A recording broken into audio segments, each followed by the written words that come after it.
जय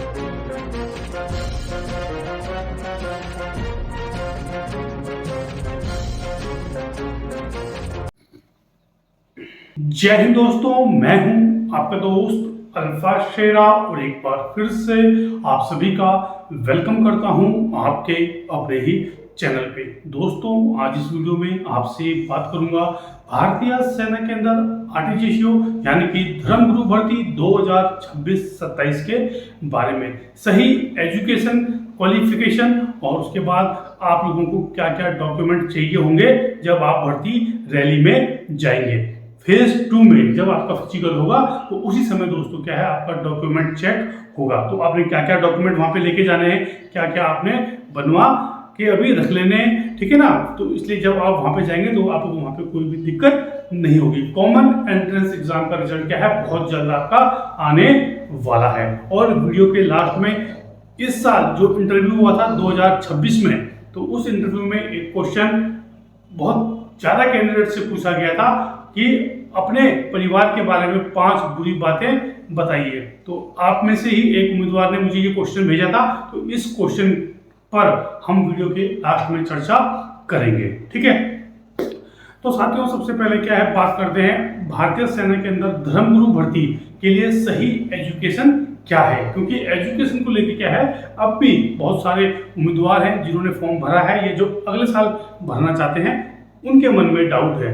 तो इसलिए मैं ये आप लोगों का डाउट दूर कर रहा हूं। सबसे पहले बात करेंगे भारतीय सेना के अंदर हिंदू धर्म के धर्मगुरु आरटीजीएसओ पंडित जी के लिए। तो आपके पास कोई भी कैंडिडेट जिसके पास शास्त्री ऑब्लिक आचार्य, शास्त्री या आचार्य की डिग्री दोस्तों आपके पास होनी चाहिए। दोनों जरूरी नहीं है, दोनों में से एक, या तो आपके पास शास्त्री हो या आचार्य हो। और उसके अलावा जो क्रमकांड है, जब आपने शास्त्री और आचार्य किया है तो उस समय आपके पास क्या है, जो क्रमकांड सब्जेक्ट है वो मेन सब्जेक्ट के रूप में होना चाहिए। तब आप इस पद के लिए जो आपकी सही एजुकेशन अगर ये है तो आप इसके लिए बिल्कुल फिट हो। अगर आपके पास क्रमकांड नहीं था, जब आपने शास्त्री और आचार्य किया तो उस समय आपके पास क्रमकांड मेन सब्जेक्ट के रूप में नहीं था, तो आप क्या है, 1 साल का क्या है, आपको अलग से क्रमकांड का डिप्लोमा भी चाहिए, ठीक है।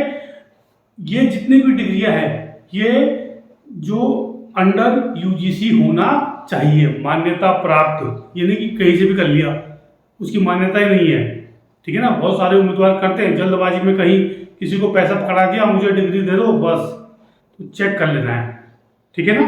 नहीं तो वहां पे डॉक्यूमेंट में बाहर हो गए, उल्टा केस भी बन सकता है। कोई भी जाली दस्तावेज लेके वहां पे मत पहुंचना।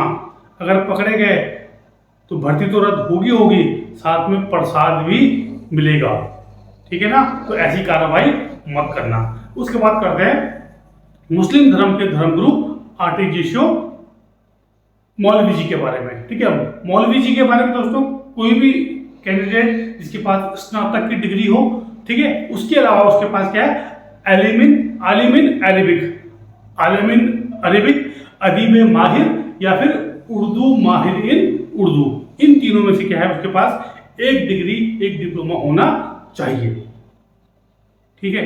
मुस्लिम कैंडिडेट जितने भी मौलवी के लिए अप्लाई करना चाहते हैं, एक बात का ध्यान रखना, आप लोग क्या है, ज्यादातर क्या है, मदरसे से पढ़ाई करते हो, ठीक है ना, ज्यादातर करते हैं। क्योंकि लास्ट ईयर भी क्या है, एक बच्चा था, वो उसने जो हाई स्कूल या 12th में से उसके पास एक ऐसा कागज था जिसकी मान्यता ही नहीं थी, बाद में उसको वहां से भगा दिया, फिर यूपी का था वो लड़का, ठीक है ना। तो ऐसी कार्रवाई आपने नहीं करनी है। आपने अपने डॉक्यूमेंट पहले पूरे चेक कर लेने हैं कि आपकी मान्यता है या नहीं है।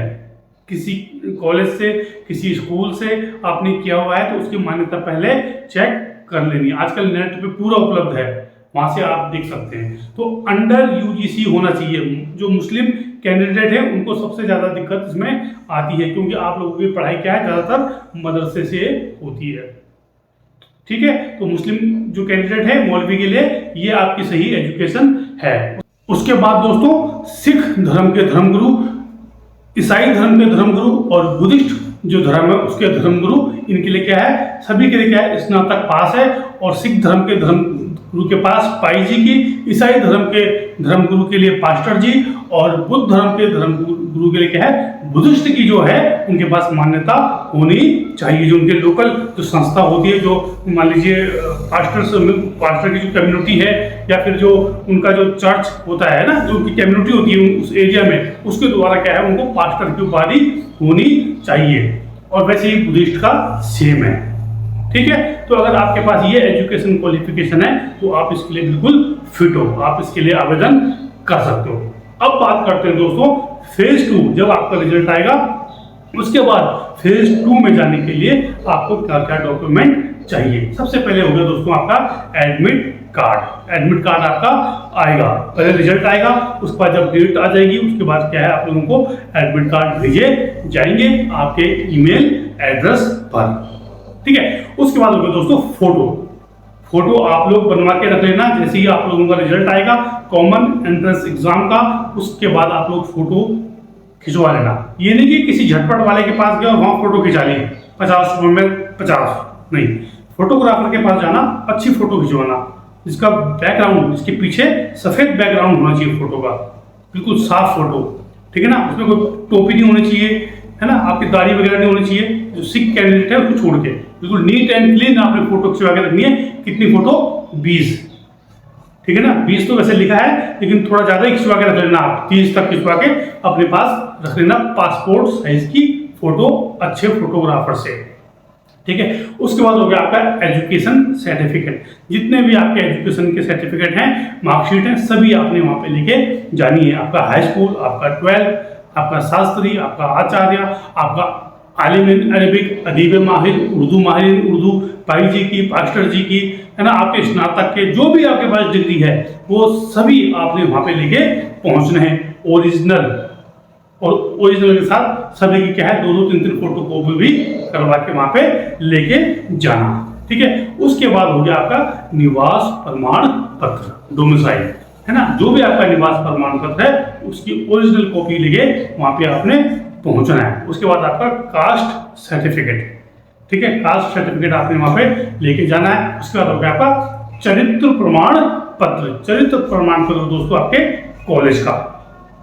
ठीक है, उसके बाद रिलेशन सर्टिफिकेट। अगर कोई एक्समैन का बच्चा है, किसी के पिताजी पहले से फौज में है, किसी के भाई फौज में है, तो आप अपना रिलेशन सर्टिफिकेट जो आपके रिकॉर्ड से बना हुआ उसको वहां पे आपने देना है, उसको वहां पे लेके जाना है। ठीक है, उसके बाद है दोस्तों एफिडेविट, अपेंडिक्स सी।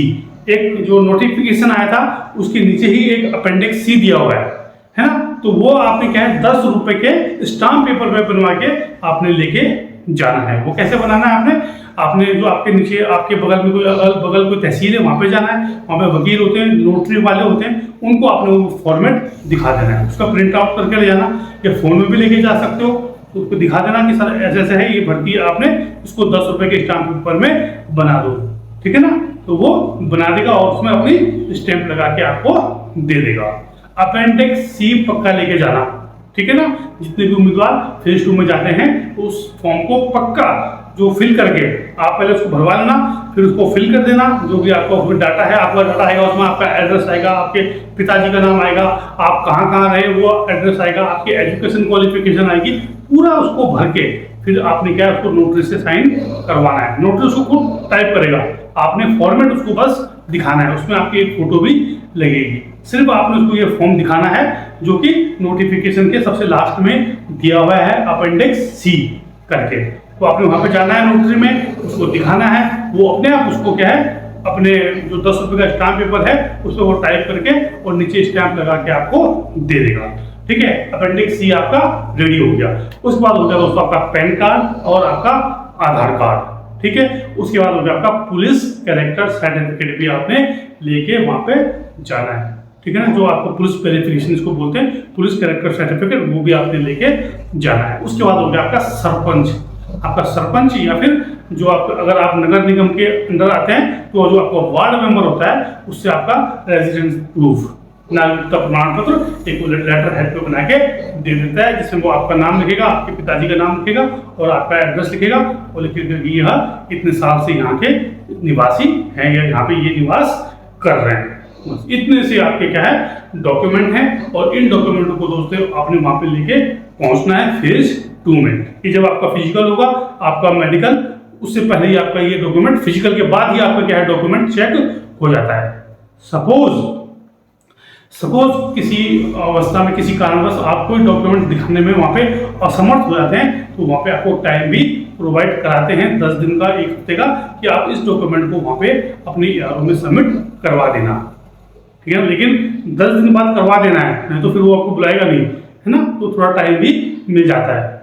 जैसे आपका चरित्र प्रमाण पत्र हो गया या अपेंडिक्स सी हो गया, एफिडेविट जो है ना, तो इन चीज़ों को आपने ध्यान रखना है। लेकिन मेरे हिसाब से जैसे ही आपका कॉमन एंट्रेंस एग्जाम का रिजल्ट आएगा, वैसे ही आपने क्या है अपने अपने डॉक्यूमेंट बनवा लेने हैं, ठीक है। तो अब बात करते हैं दोस्तों, ये तो हो गया आपका एजुकेशन प्लस डॉक्यूमेंट की बात होगी। अब एक बात करते हैं, जो एक मैंने वीडियो बनाई थी, उसमें एक कैंडिडेट जो कि लास्ट ईयर के थे शायद, उनका एक क्वेश्चन आया था कि सर इस बार सबसे ज़्यादा एक क्वेश्चन पूछा गया था कि आप अपने और अपने परिवार के बारे में 5 बुरी और 5 अच्छी बातें बताइए, ऐसा कुछ क्वेश्चन था।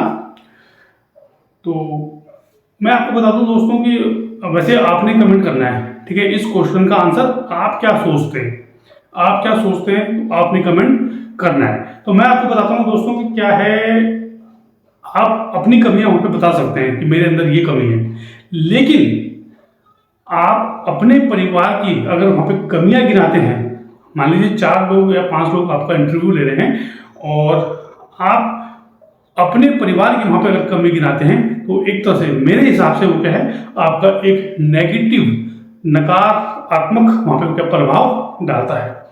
कभी भी आपने अपने माता पिता, अपने परिवार की जो कमियां हैं वहां पे नहीं गिनानी है। अब उसका जो आंसर है वो आप किस तरह से देते हैं वो आपने कमेंट बॉक्स में कमेंट करना है। लेकिन मेरे हिसाब से, है ना, मेरे अनुभव से, आपने अपने परिवार या फिर किसी भी संस्था में जहाँ पे हम नौकरी करते हैं उसकी बुराई अपने 5 लोगों के सामने नहीं करनी है। वो क्वेश्चन इसलिए पूछा जाता है कि ये जो कैंडिडेट है, ये जो बंदा है, ये जो युवा है, इसकी सोच क्या है, अपने परिवार के बारे में क्या सोचता है, ठीक है ना। मान लीजिए आप अपने परिवार की बुराई कर रहे हैं, वहाँ पे 5 कमियां आपने बता दी, तो हो सकता है कि अगर आप भर्ती हो जाएंगे तो कैसे यकीन करें कि आप फौज की बुराई नहीं करेंगे। आप तो बाहर जाके फौज की कमियां गिनाएंगे लोगों को कि फौज में ये कमी है, फौज में वो कमी है, फौज में ये बुराई है ना। तो इस चीज का क्या है, थोड़ा सा आपने ध्यान रखना है। एक नेगेटिव प्रभाव वहां पर डालेगा अगर आप क्या है अपने परिवार की कमी, अपने माता पिता की कमी वहां पे गिनाएंगे, ठीक है ना। तो इसका जो एग्जाम्पल है आप लोगों ने अपने अपने जो उत्तर है कमेंट बॉक्स में कमेंट करना है। एक एग्जांपल मैं आपको देता हूं, हालांकि ये आरटीजीएसओ का एक कैंडिडेट था और जब वो वहाँ पे गए इंटरव्यू देने के लिए तो उनके पास जो एजुकेशन डिग्री थी बहुत सारी थी, उन्होंने काफ़ी कुछ कर रखा था, मतलब शास्त्री, आचार्य, बीएड, पत्नी, बहुत सारी उन्होंने डिग्री ले रखी थी। तो जब उनसे पूछा गया आपके माता पिता की एजुकेशन क्या है, तो उन्होंने सिर्फ ये बोल दिया कि मेरे पिताजी सिर्फ 10वीं पास हैं और मेरी माताजी सिर्फ 5वीं पास है। सिर्फ लगाया ओनली, उसकी वजह से ही पूरा इंटरव्यू